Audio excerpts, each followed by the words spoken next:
শ্রুতি নাটক divorce anniversary.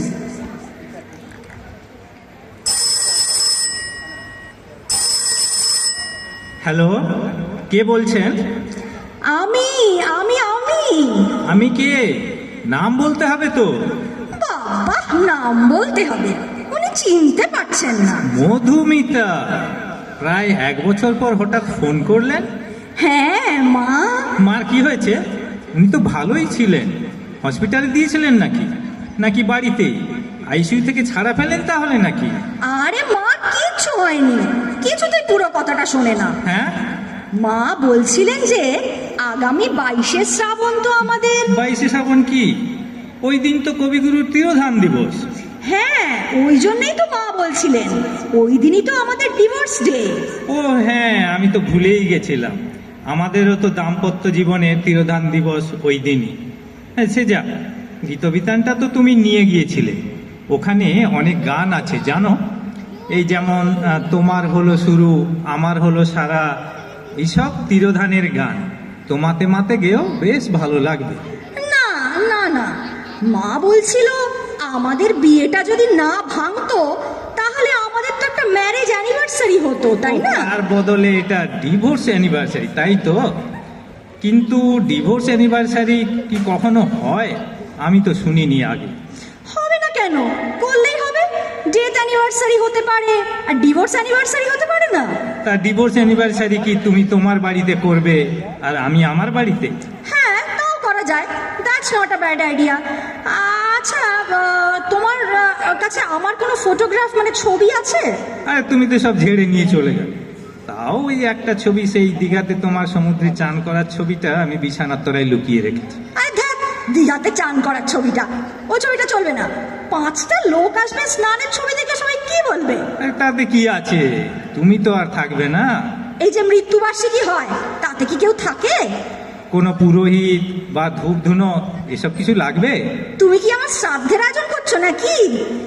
আরে বাবা, ম্যারেজ অ্যানিভার্সারিরই মতো কয়েকজন বন্ধু বান্ধব আসবে, একটু কাবাব ফ্রাইটাই খাওয়াবে আর গিফটগুলো তুলে রাখবে, ব্যাস। তো দুজনে একসঙ্গে থাকলে কত ভালো হতো বলো তো। মাও তো তাই বলছিল। মা কি বলছিল? মা বলছিল আমাদের বাড়িতেই অনুষ্ঠানটা করতে, খরচা যা হবে তা হাফ হাফ হবে।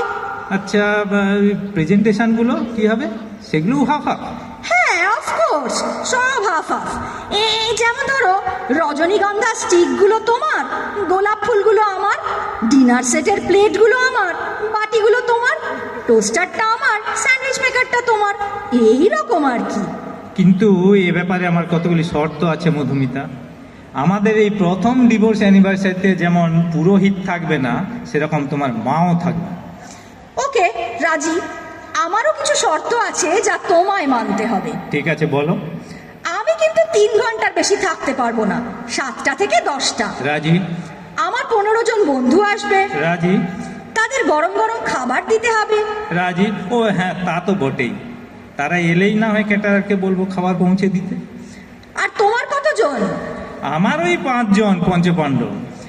আচ্ছা শোনো, তোমার এই মোটা বন্ধুটাকে কিন্তু বাদ দিতে হবে। মোটা বন্ধু? ও আচ্ছা আচ্ছা আচ্ছা, ঠিক আছে। আরে বাবা, ও আর মোটা নেই এখন। কেন? ওই তুমি যেদিন থেকে চলে গেলে না, সেদিন থেকে রোগা হওয়া শুরু করলো। আচ্ছা আচ্ছা, ওকে বাদ দিয়ে দেবো। তা তুমি কি সেজে গুজে আসবে নাকি? হ্যাঁ বাবা, আমি বিউটি পার্লার হয়েই আসবো। এই দেরি করো না যেন বিয়ের দিনের মতো। তাতে কি হয়েছে? বিয়ের দিন তো একটা লগ্ন ছিল, ডিভোর্সের তো আর কোনো লগ্ন নেই। আচ্ছা ছাড়ি। এই কাকে? আরে ফোনটা ফোনটা, তোমাকে তো অনেকটা লগেই ছেড়েছি। এরপর অনুষ্ঠানের দিন।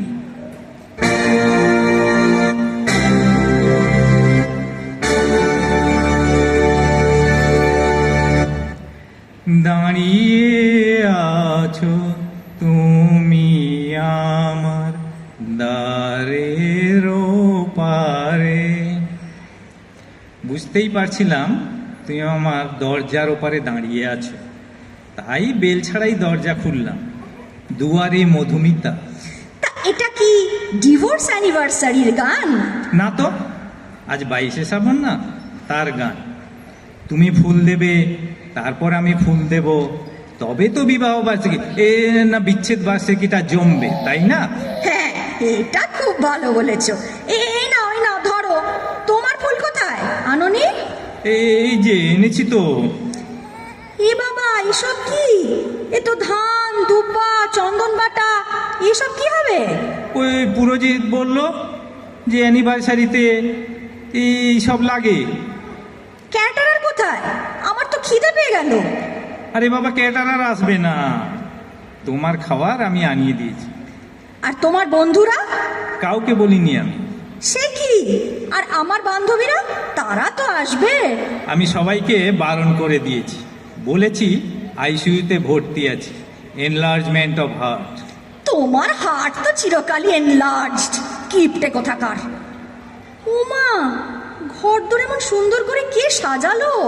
ওই একটি অল্প বয়সী বিধবা মহিলা আছে, সে সব নিজের মতো করে গুছিয়ে রাখে। কি নিজের মতো করে? রান্না বান্না কে করে? হ্যাঁ, ওই তো করে। সাবান কে কাচে? Inner garments? হ্যাঁ, ওই কাছে। রাতে কে শোয়? ওই শোয় না, না না না, ওই শোয় না। তবে কি করে? বসে থাকে? না, ওই রাতে বাড়ি চলে যায়। এই মধুমিতা, এবার বুঝতে পারছি তোমার কষ্ট হচ্ছে। এই নাও তোমার খাবারটা নাও। খাবো না, বাড়ি যাবো। আচ্ছা যাও, তা এই নাও, এই প্যাকেটটা তোমার মায়ের জন্য।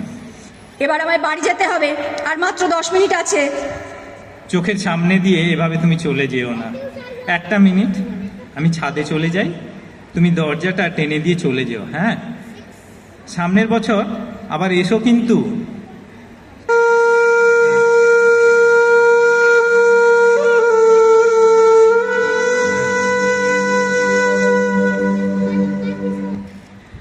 অনেকক্ষণ হয়ে গেল, এতক্ষণে মধুমিতা চলে গেছে। আবার 1 বছরের প্রতীক্ষা। যাই, এবার নিচে যাই। মধুমিতার মা বলে ডিভোর্স করতে হয়, নালে স্ট্যাটাস থাকে না। এ মা, দেখেছো দরজাটা হাট করে খোলা, লাইটগুলো নিভিয়ে যায়নি, বেডরুমে আবার পাখাটাও ঘুরছে। হুমা, এ কি? মধুমিতা খাটে? খাটে কেন? মধুমিতা খাটে কেন? মধুমিতা খাটে থাকবে না তো কি ইঁদুরের গর্তে থাকবে? ডিভোর্স করেছি বলে আমার কোনো অধিকার নেই বুঝি? বিয়ের ভ্যালিডিটি ডিভোর্সের 1 বছর পরেও থাকে, বুঝলে? আচ্ছা, তুমি গেলে না কেন বলো তো? থাকবো বলে। সকালে যাব, রান্নার মেয়েটাকে দেখবো, তারপরে যাব। এই ছি, কি মনে করবে বলো তো সে? আহা, দরদ একেবারে উতলে উঠছে। কি মনে করবে বলো তো সে? তোমার মা বা কি মনে করবে? করুক, মাকেও নিয়ে আসবো। কি মুশকিল বলো তো। তা আমি এখন শোবো কোথায়? আমার পাশে। হ্যাঁ হ্যাঁ, আমার পাশে। প্রাক্তন বর ছিলে তো, তাই আরএসি কোটায় পাশে শুতে পারো। নাক ডাকা বন্ধ হয়েছে? কেউ ডাকে না, কেউ ডাকে না মধুমিতা। নাকও ডাকে না, বাগানের কোকিলটাও ডাকে না। থেকে যাও না মধুমিতা। আচ্ছা আচ্ছা, দেখছি বাবা, দেখছি। নাও, এবার খুশি তো?